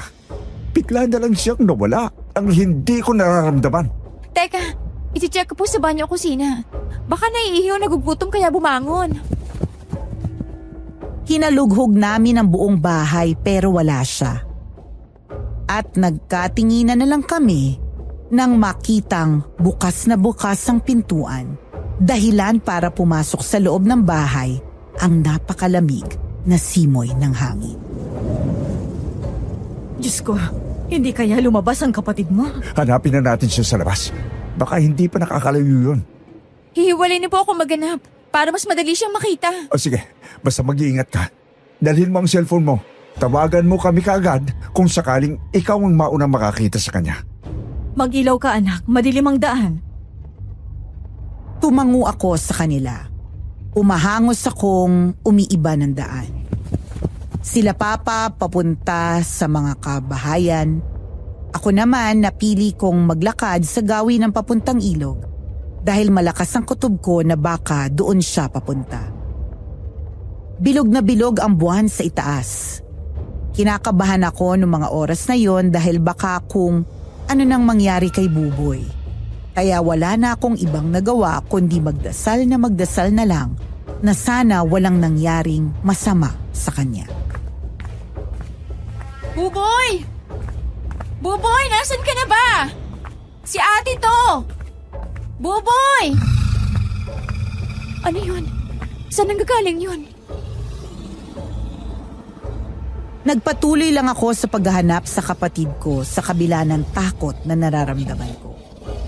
Maya-maya pa sa gitna ng dilim nakita ko ang kapatid ko. Mabagal na naglalakad na parang wala sa sarili. Mukha siyang naglalakad ng tulog o nagsisleepwalking. Boboy! Saan ka pupunta? Halika na! Hihilahin ko na sana siya sa braso nang bigla na lang ding may humila sa akin at tinakpan ang bibig ko. Nang itaas ko ang paningin ko para tingnan kung sinong pumipigil sa akin, nagulat ako nang makita si Angela. Huwag kang maingay. Kung gusto mong malaman ng totoo, sumunod ka sa akin. Ano ba? Titiwan mo nga ako. Kailangan ko makuha ang kapatid ko. Baka kung saan siya magpunta. Tinatawag ng tubig ang kapatid mo. Hayaan mo lang siya at sundan. Baka mapahamak siya. Bakit mo ba ako pinipigilan? Sa mga oras na to, hindi mo kapatid ang nasa katawan niya. May ibang kumokontrol sa kanya papunta sa ilog. Mga boses na naririnig niya mula sa panaginip. Mga bulong na tanging siya lang ang nakaririnig. Ano bang pinagsasabi mo? Nababaliw ka na ba? Hindi. Pero gusto kong tulungan mo akong matapos ng sumba sa baryong to. Sawang-sawa na ako sa mga balitang lagi na lang may inosenteng batang namamatay. Dahil sa baha. Dahil sa mga nilalang na nakatira sa ilalim ng ilog. Ano bang pinagsasabi mo dyan? Sundan natin ang kapatid mo ng tahimik. Doon mo malalaman lahat ng totoo. Paano kung nagsisinungaling ka? Paano kung patibong to para parehas kaming mapahamak ng kapatid ko? Hindi ako ganon.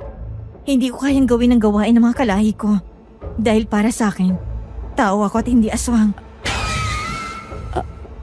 Aswang? Anong aswang? Oo, aswang. Karamihan sa mga taong nakakasalamuhan nyo rito, hindi mga tao, kundi aswang. Layuan mo ako kung ganon. Hindi ka mapagkakatiwalaan. Tawagin mong mga magulang mo.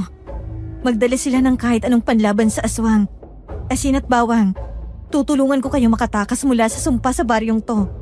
Lalo ng kapatid mong kinagigiliwan ng pinuno sa ilalim ng ilog ngayon. Dahil kay Kapitana at Aling Berna. Ano? Bakit? Dahil silang pinuno rito sa lupa. At ibang sa tubig. Kaya bilisan mong kumilos. Tawagan mo ng mga magulang mo bago pa mahuli ang lahat para sa kapatid mo. Hello, Ma. Nakita ko na si Boboy. Ano? Nasaan na siya? Papunta siya sa ilog. Kasama ko si Angela. Sabi ni Angela magdala raw kayo ng mga panlaban sa aswang. Mas marami, mas mainam. Para siguradong ubos ang lahat. Oo, sige. Pupunta na kami dyan ng papa mo. Pagkatapos ng tawag na palunok ako, kahit halatang naguguluhan sina mama at papa sa kabilang linya, pumayag pa rin sila. Siguro dahil ramdam nilang hindi na yun oras para magtanong. Nagmadali akong sumunod kay Angela. Malamig ang hangin at tahimik ang paligid. Tanging tunog lang ng mga kuliglig at ihip ng hangin sa dahon ang maririnig. Bilisan natin. Kapag naaamoy mo na ang amoy na nasusunog na kandila, ibig sabihin malapit na tayo. Paano mo naman nasisiguro? Dahil isa nga ako sa kanila. At alam ko ang mga ginagawa nila. Habang naglalakad kami, biglang sumulpot mula sa kadiliman ang grupo ng mga lalaki, mga tauhan ni Papa. Nanginginig, pawisan at maputla ang mga mukha nila. Halata sa kilos nila ang matinding takot. Tapos agad nilang sinabi na may nakita silang mga tao na papunta raw sa ilog at may daladalang mga pulang kandila. Nakita na nila. Kapag nakita mo yon, ibig sabihin, nagsisimula ng ritual. Ritual para saan? Para sa kalakasan ng kapangyarihan. Para manatiling buhay ang mga pinuno. Lalong bumilis ang tibok ng dibdib ko. Sa di kalayuan may pulang liwanag na nagmumula sa gitna ng tubig. Para bang may nag-aapoy sa ilalim mismo ng ilog. Dali-dali kaming tumakbo papunta roon. Bawat hakbang tila lumalalim ang daan at nahuhulog ako sa hukay. At sa bawat ihip ng hangin, may kasamang bulong na hindi ko maintindihan. Nang sumilip ako mula sa likod ng isang malaking puno, muntik na akong mapasigaw sa nakita ko. Sa gitna ng ilog, may mga taong nakatulukbong ng itim, nakapaikot sa malaking bilog na bato. May hawak silang pulang kandila at sabay-sabay silang bumubulong ng mga salitang hindi ko maintindihan. Sa bawat salita nila, tila lumalakas ang agos ng tubig. Sa gitna, nakatayo si Kapitana Loida.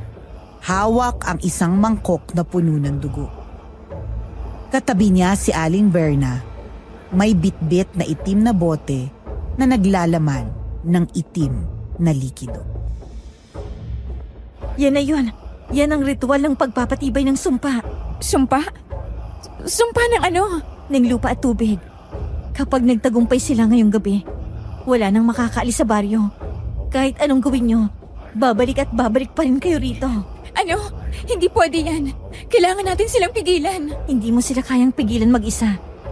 Kailangan mo ng tulong ng mga magulang mo para mailigtas niyo ang kapatid mo. Napatingin ako sa paligid. Si Buboy nakatayo ilang metro mula sa bilog, nakapikit at parang wala sa sarili. Sa tabi niya may nakaluhod na matandang lalaki, hawak ang kamay ng kapatid ko. Boboy! Boboy, wag kang lalapit! Huwag kang sisigaw. Kapag nalaman nilang nandito tayo, pareho tayong mapapahamak. Huwag kang lumapit. Hindi yan ang kapatid mo ngayon. Anong ibig mong sabihin? Sinapian na siya. Ginamit siyang sisidra ng alay. Kalakasan ng kapangyarihan. Kalakasan ng buhay. Sa dugo ng inosente. Magbabalik ang lakas ng ating lahi. Hindi ko hayaang mangyari to. Lalo na sa kapatid ko. Mia, huwag kang tanga. Kung lalapit ka ngayon, pareho kayong lulunurin ng ilog. Pero tumakbo pa rin ako. Nilundag ko ang tubig, umaasang maaabot ko si Buboy bago pa siya tuluyang lamunin ng tubig. Mabilis kong hinawakan ang braso niya pero ang lamig niya. Nang igalaw ko ang ulo niya, dahan-dahang dumilat ang mga mata niya. Pula ang mga yon at kumikislap sa dilim. Boboy, gumising ka. Ako to. Kailangan nating umalis. Kapag naganap ng huling dasal, sasalakayin ng tubig ang buong baryo. Hindi ko siya iiwan. Kung gusto mong mabuhay, kailangan mong bumitaw sa kanya. Biglang umuga ang lupa. Ang gitna ng ilog bumuka, parang may malaking bunganga. Mula ron, lumabas ang napakalaking anino. Hindi ko man makita ang buong anyo, pero sapat na ang mga mata nitong kumikislap para tumigil ang hininga ko. Diyos ko, ano yan? Yan ang nilalang sa ilalim. Yan ang dahilan kung bakit kailanman hindi natutoy ang tubig ng baryo. Siyang bantay na sinasampa ng kapitana. Sa gabi ng kabilugan ng buwan, sa katahimikan ng ilog, buhayin ang ating lakas! Boboy! Mia, bitawan mo siya! Hindi ko siya pababayaan! Kapatid ko siya! Umahon ka. Ako nang bahala rito. Angela, ano gagawin mo? Ang kapatid ko! Kaya ko to. Sabihin mo sa mga magulang mo, ang ilog ay may utang na dugo at ngayong gabi, sisingilin niya lahat ng nandito.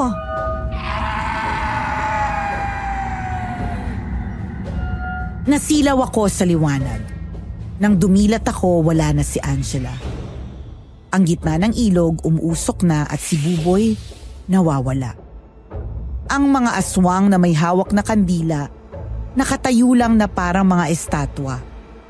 Si Kapitana at Aling Berna, parehong nakangiti habang binubulong ang huling linya ng kanilang ritual.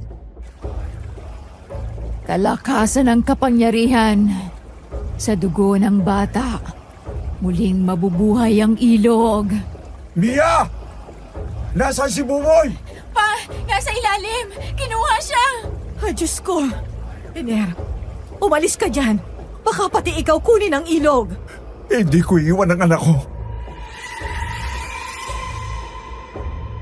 Ngunit biglang nagbago ang ihip ng hangin. Parang may humigop sa gitna.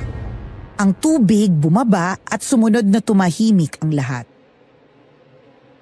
Sa gitna ng katahimikan, isang bagay ang dahan-dahang lumitaw mula sa ilalim. Isang maliit na katawan, walang malay at nanginginig. Si Buboy. Nakatitig lang si Papa sa kanya habang kumakabog ang dibdib ko sa kaba. Si Mama, hawak ang rosaryo, umiiyak.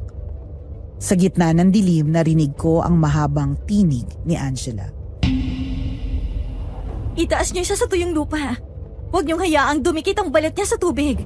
Yan ang unang hakbang para mabawasan ang kapit ng ilog sa kanya. Anong ibig mo sabihin? Anong ginagawa niyo sa anak ko? Hindi ako sila. Si Kapitana Lloyda at si Aling Berna ang dahilan kung bakit nagkakaganyan ang mga bata rito. Aba. Ang munting taksil na si Angela. Talagang kinalaban mo kami para sa mga maihinang nilalang na yan. Nakakatuwa ka, Iha. Akala mo makakalaban mo ang sarili mong lahi. Hindi magtatagal. Babawiin ka rin ang ilalim. Hindi na ako kabilang sa inyo. Pinili ko maging tao. Tao! Huwag mo kaming patawanin. Ang dugo mo ay dugo ng ilog. Hindi mo yan mabubura.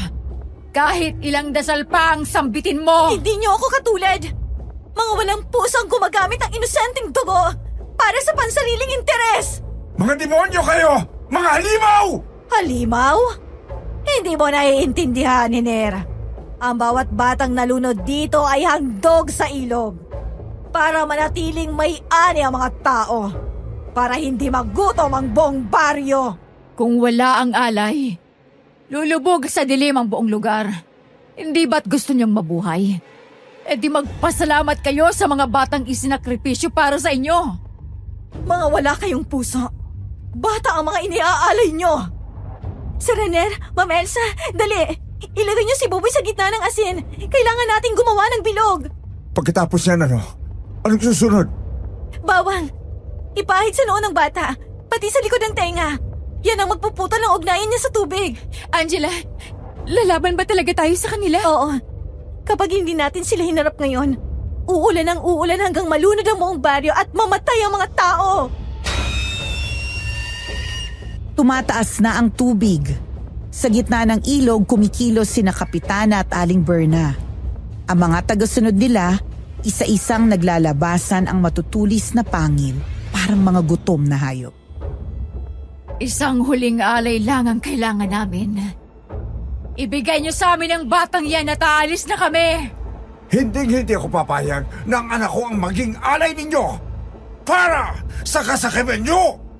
Sir Renner, huwag kayong lapit sa tubig. Kapag inabutan ka ng anino nila, mahihila ka rin pababa. Renner, bumalik ka rito. Mga walang kaluluwa! Wala kayong karapatang mabuhay sa ibabaw! Hindi mo alam ang sinasabi mo. Kung wala kami, matagal lang patay ang baryong to. Mia, tulungan mo ako. Kailangan pasiklabin mo ang apoy. May langis dyan sa bag ko. Ibuhos mo sa paligid ang asin at sindihan. Ayaw nilang amoy ng langis na hinalo sa asin. Sige. Huwag kayong lalabas sa loob ng bilog. Lahat ng lalabas dyan, hihilahin ang mga anino. Binuhos ko ang langis habang nanginginig ang kamay ko. Dinampot ko ang lighter at sindihan ito. Sa isang iglap, nagliyab ito. Umikot ang apoy sa bilog na asin. Dumagundong ang lupa. Ang mga tagasunod ng kapitana nagsisigawan habang sumisirit ang usok mula sa balat nila kapag tumatama ang init mula sa apoy. Pero si Kapitana at si Aling Berna nakatayo pa rin, hindi tinatablad. Tingin mo ba, Angela? Matatalo mo kami sa apoy? Dugo ang pinagmulan natin. Hindi apoy ang katapat namin. Tama ka! Kaya nga bawal kayong hawakan ng banal na lupa. Ito ang abo ng unang pinatay niyong bata. Dugo sa dugo! Kalaban sa kalaban! Hindi mo magagawa yan. Hindi mo ako mapipigilan! Hindi mo ako matatalo, Angela. Ako ang katawan ng ilog. Ako ang buhay ng baryong to. Buhay? Tinatawag mong buhay ang pumatay ng mga bata? Ang kamatayan nila ay kaligtasan ng lahat. Kapalit ng ulan, ng ani, ng sigla ng lupa. Kaya nga tinawag itong baryo ng biyaya. Biyaya! Kasakiman yan! Kung totoong katawan ka ng ilog, puputulin ko ang ugat mo! Lumapit si Papa. Itinapat ang isang itak sa mukha ng kapitana. Inihampas niya yon, pero mabilis na nakaiwas ito at tumama lang itak sa braso ng kapitana. Pero imbis na dugo, tubig ang lumabas. Nawala rin agad ang sugat na tila ba mabilis na naghilom. Tsaka siya tumawa ng malakas. Hindi mo ako mapapatay sa bakal. Sir Rener! Bawang! Ihagis mo sa kanya! Kinuha ni Papa ang bag at inihagis ang buong bungkos ng bawang sa katawan ng kapitan. Sa unang tama, sumigaw ito ng malakas. Ang balat niya nagbitak at mula roon, lumabas ang usok na parang iniihaw na isda. Habang nangyayari yon, bumukas ang mga mata ni Buboy. Mahina siyang umuungol. May sinasabi siyang masakit sa kanya. Boboy! Huwag kang gagalaw! Nasa loob tayo ng bilog. Ligtas tayo! Kapag nagsimula na siya magsalita ng salitang hindi mo maintindihan, takpan mo ang tenga niya. Yun ang boses ng tubig na sinusubukang akitin at bawiin siya. Hindi mo kayang takasan ang pinagmulan mo! Kung kailangan kong mamatay para maputol to, handa ako! Hindi pa tapos. Buhusan niyo ng asin ng tubig hanggang sa mawala ang kulay itim. Huwag niyong hayaang huminga ulit ang ilog. Angela! Paubos na ang asin namin! Maghanap pa kayo! Mga tauhan ko, kumilos na kayo! Kailangan nating magtulong-tulungan kung gusto natin makaligtas lahat! Binubuhos nila ang asin sa paligid. Ang singaw nito pumapaso sa balat ng mga aswang na lumalapit sa amin. Abat napakagaling nyo! Akala nyo matatalo nyo ang ilog sa asin! Hindi nyo kayang patayin ang buhay mismo! Hagal kayong mga tao. Ang ilog ay hindi kalaban. Ito ang nagbibigay ng ulan, ng ani, ng biyaya. Lahat ng bata na nalunod, handog yon para sa ating kasaganahan. Kasaganahan? Tinatawag niyong biyaya ang pagsasakripisyo ng dugo ng bata? Oo! Sa bawat patak ng dugo, nagbubunga ang lupa. Sa bawat pagiyak ng batang nalunod, tumataas ang ani. Iyan ang kabayaran ng buhay na gusto niyong panatilihin. Mga walang iya kayo! Sa ngalan ng Ama, ng Anak, at ng Espiritu Santo, lumayas kayo sa lugar na to! Mama, ayun na sila! Angela! Anak ng ilog na traidor! Hindi ka magtatagal sa mundong ibabaw! Babawiin ka rin namin! Mas gugustuhin ko pang mabulok sa lupa kesa mabuhay sa ilalim kasama nyo! Hindi mo alam ang sinaya mong kapangyarihan! Dapat ikaw ang susunod sa amin! Hindi kapangyarihan ang gusto ko! Gusto ko ng kapayapaan! Angela, anong gagawin natin sa kanila? Hindi sila tinatablan ng apoy o ng abo! Buhusan natin ang asin ng mismong pinakaulo nila at kahit anong banal na bagay. Binuhos namin ang asin sa tubig at pinagsasaboy sa kanila habang si Papa ay patuloy sa paghampas ng kanyang itak. Hanggang sa bigla niyang hablutin ang hawak na rosaryo ni Mama at itinarak ito sa bibig ng sumisigaw na si Kapitana Loida. Si Aling Berna pilit lumalapit sa amin pero tinatabla ng dasal ni Mama. Huwag niyong hayaang may makalapit. Sa ngalan ng Diyos, lumayas kayo! Hindi nyo alam ang pinapasok nyo. Kapag nawala kami, lulubog ang barong ito sa gutom! Mas pipiliin kong magutom kaysa mamuhay sa kasinungalingan nyo! Loida, tulungan mo ko! Wala na kayong magagawa! Sumigaw si Angela sabay hagis ng bote ng langis sa gitna ng ilog. Sa isang iglap, nagliyab ang paligid. Ang mga tauhan patuloy sa pagsaboy ng asin. Si Papa hinampas ang huling halimaw sa ulo at bumulwak ang itim na likido na agad na umusok sa hangin. Hindi kayo mananalo! Ang ilog ay babalik sa mas malakas at mas mapagigante! Hindi kayo habang bungay magtatago sa likod ng mga batang pinapatay nyo! Sa huling sigaw ni Kapitana, sumabog ang tubig kasabay ng apoy. Tumilapon kami sa putik at sa gitna ng liwanag, nakita kong nagliliyab ang mga katawan ni na Kapitana Loida at Aling Berna. Unti-unti silang nalulusaw hanggang sa walang natira kundi abo at usok. Angela, tapos na ba? Hindi pa. Buhusan niyo pa ng asin ng tubig hanggang sa kumalma. Dapat tuluyang mawala ang lakas ng ilalim. Ama namin, salamat. Angela, anong mangyayari sa ilog ngayon? Magpapahinga siya. Pero sa oras na muling abusuhin ng tao ang lupa, magigising ulit ang ilalim. Kaya dapat alagaan ito sa mabuting paraan. Maraming salamat sa pagtulong mo sa amin, Angela. Kung hindi dahil sa'yo, baka napahamak na kaming lahat. Si Buboy. Anong gagawin namin kay Buboy? Dalhin niyo agad sa albularyo at ipagamot ng mawalang pagkakatali sa kanya ng aswang. Sa ganung paraan, bubuti ulit ang kalagayan niya. Ikaw, anong plano mo? Magpapakalayo-layo ako rito. At hahayaang mamuhay ng payapa ang natitirang mga tao rito. At huwag kayong mag-alala. Walang natira sa mga aswang.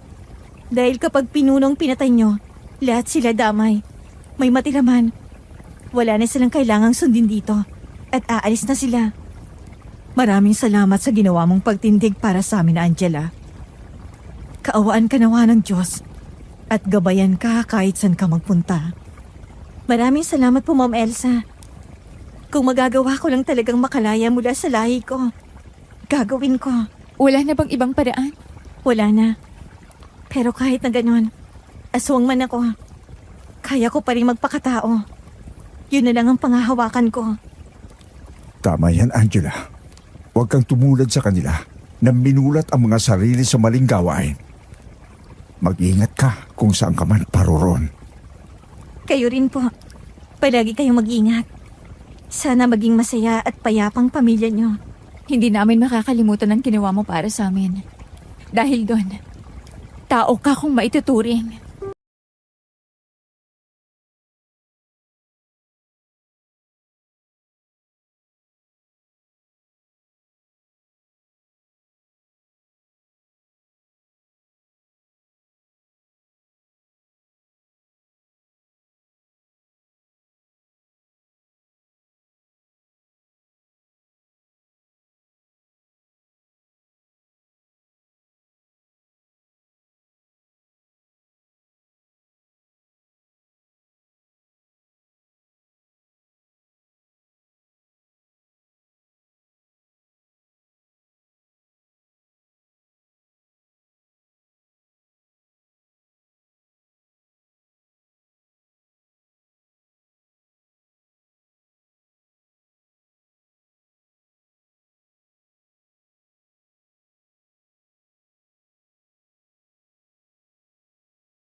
Ligtas na si Buboy.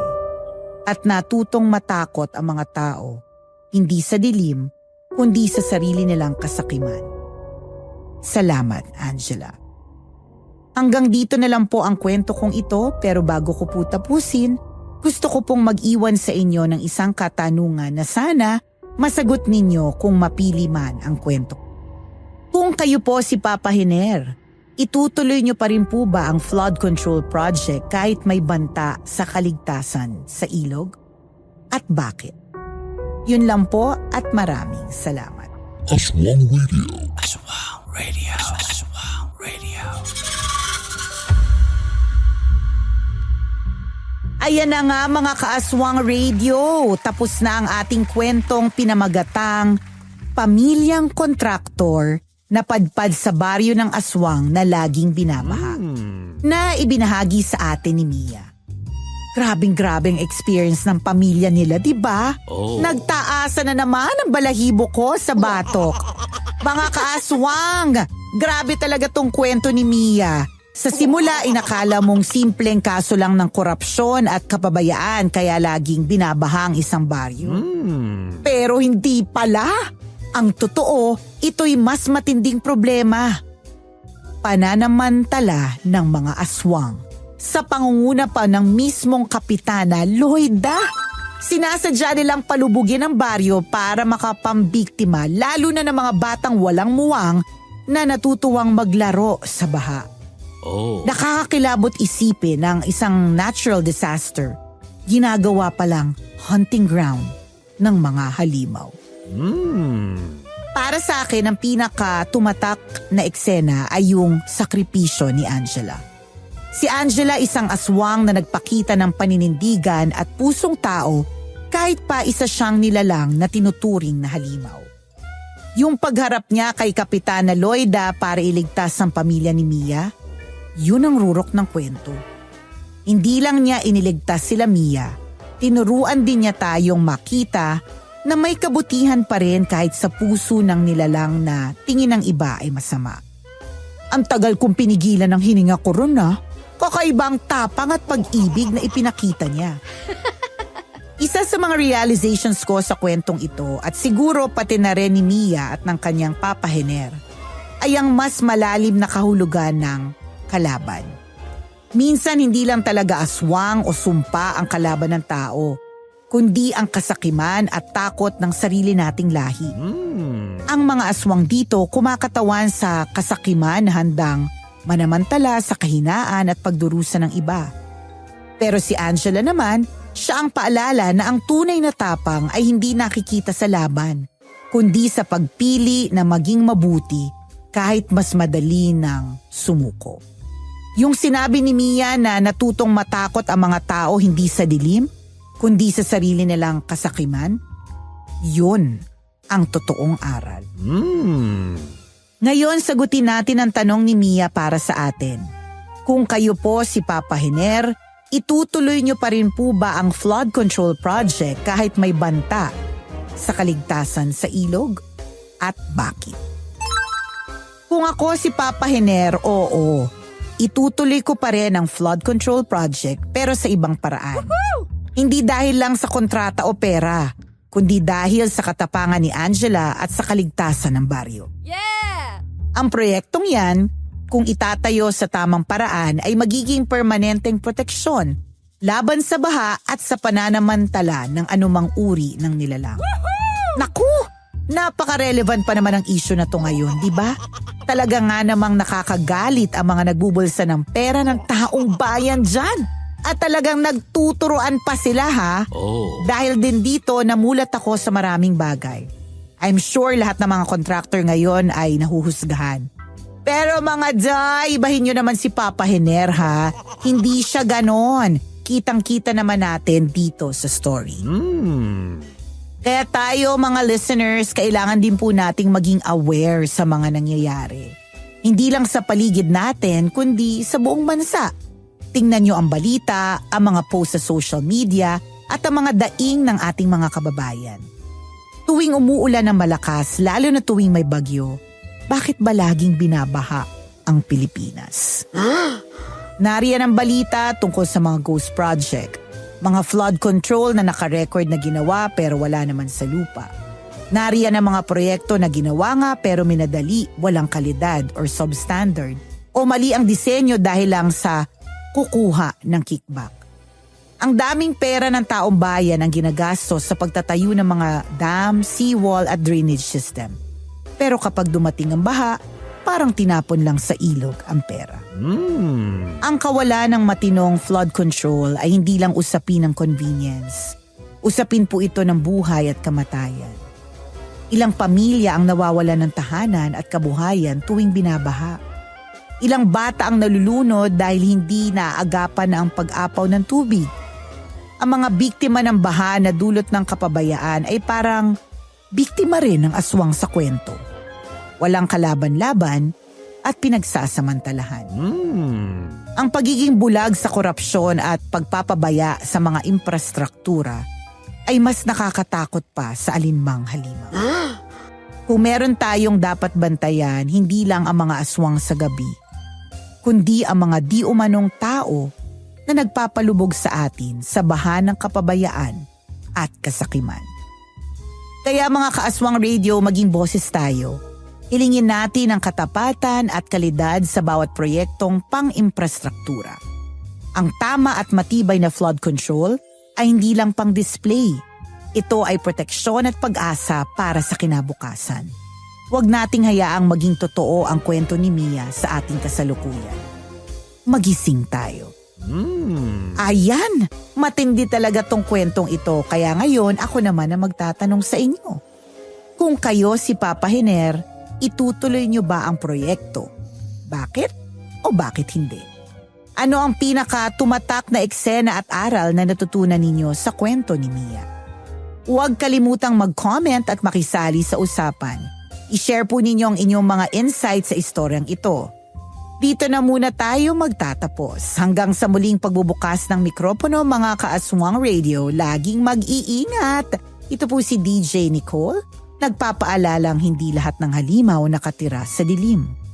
Minsan, nasa sarili nating puso.